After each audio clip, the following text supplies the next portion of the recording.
with your extensive experience in human healthcare, what are some of the lessons that we could take from there and transfer into the fight against AMR within the veterinary sector?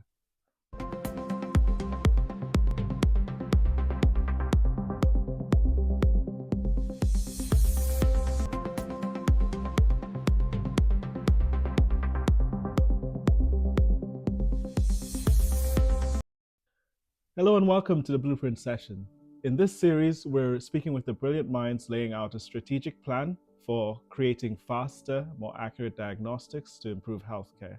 Today, I'm really pleased to have our newest board member and chairman, Bill Pelling, join us. Bill is a serial entrepreneur with over 30 years of experience in diagnostics and medical devices within both the human healthcare and veterinary sectors. He brings a unique perspective, having been a scientist and then moved into the commercial space. Bill, it's a pleasure to have you. Welcome. Thank you, Neciah. Pleasure to be here. So, Bill, you've had an incredible journey from being a medical microbiologist to building a really great career in global operations for large organizations. Can you tell us a little bit about what motivated your career trajectory from leaving science and moving into business leadership? Yeah, sure. I think good question. I spent many years in laboratories, both in the UK and overseas, National Health Service, Public Health Laboratory Service. And I think after doing my masters, I got bored of lab work, frankly, and the thought of having to wait for my superiors to retire before I could get promoted. I just had to do something, and commercial was the obvious thing. So I went into a sales role, and then it sort of developed from there. The classic path, sales to marketing, and then I set up a business which I later sold, and then that sort of got me into commercial operations and general management, and sort of went from there really. And I've been fortunate enough to travel the world and live in several countries, managing different businesses. So it was kind of a natural leap from science into business, and one that when I look back on, I'm really proud and grateful to have all the opportunities I've had. You're part of a very select few people who've had the experience of medical devices within both human and animal healthcare. And how did that come about? How did you make that transition? So that's a good question, Neciah. I think when you get into general management, honestly, the skills and the knowledge are transferable. So the move from human healthcare to veterinary was actually quite a logical one, because it's still science-based. And I think the other thing is that other than my days of as a product marketing manager, I've never really got too involved in the product per se, because I've always had people around me that know the ins and outs of the product. So I think it's around transferable skills, honestly. Right, brilliant.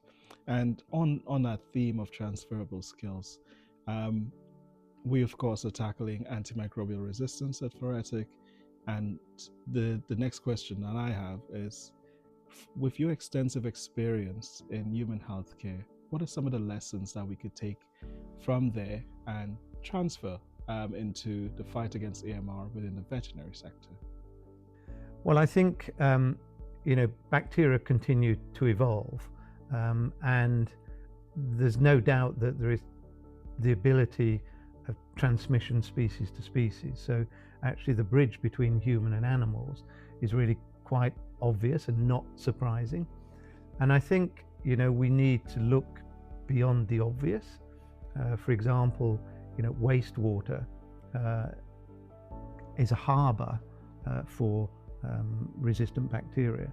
So naturally there is the ability for animal species to actually get colonized with antibiotic resistant bacteria that have come out of the human healthcare. Wow. Yeah, that's something that we don't often consider.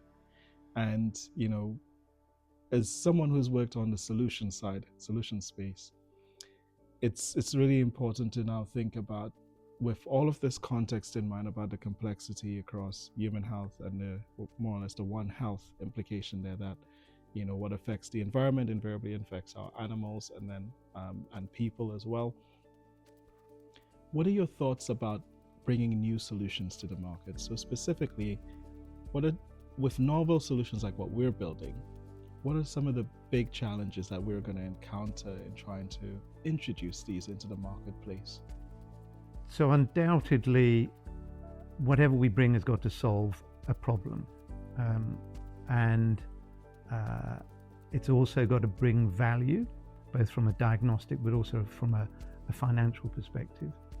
And I think the last two bits I'd say are around affordability, because clearly if you over-engineer a product and make it just too pricey, it's not going to be adopted. And then I think, if we're looking at a global perspective, it's got to be accessible. Right. Fantastic. And as you reflect on your experiences taking other products and in a similar space as a microbiologist to tackle antimicrobial resistance or bacteria testing, beyond the clinical benefits, the obvious clinical benefits of faster time to targeted treatment, what are some of the other implications? So you hinted at financial. What are some of the other implications to bring in a new solution like ours into the marketplace that the clinicians will find important, the vets will find important? So I think this is really around speed of result. It's around more control, meaning keeping the testing in-house. And for a veterinary practice, that's really important because it means that they're going to be able to retain more of their revenues and profit. And I think ultimately, we do these things for the patient. So, for the animal, it's obviously important because they're going to get a quicker and more appropriate treatment. And I think if all this can be done truly at point of care, so in the veterinary practice, it means that honestly, the client comes in with their pet, the test is done, the result is there, and the right treatment is provided for the pet within the consultation time. So within 30 minutes, the pet leaves with the right treatment. So I think all of this is around just better care, whether it's in human healthcare or in veterinary. And as you speak about it, I can see the passion in what you're saying, and you're clearly a mission-driven person. So what was it, as the most recent board member, you've joined founders and seasoned investors, what was it about FluoretiQ's mission that made you decide that this was a company that you wanted to come in and help accelerate? I think as a medical microbiologist, I follow microbiology in the press, as it were.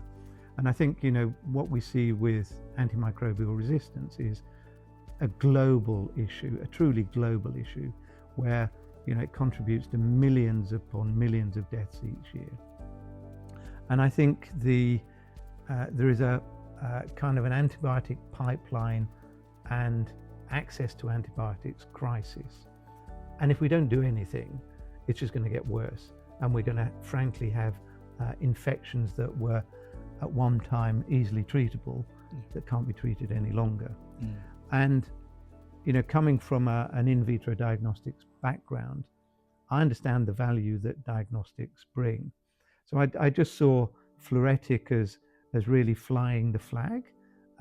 And honestly, the thought of getting bacterial identification and the antibiotic susceptibility result in less than an hour is frankly staggering. And I just wanted to join the quest, honestly.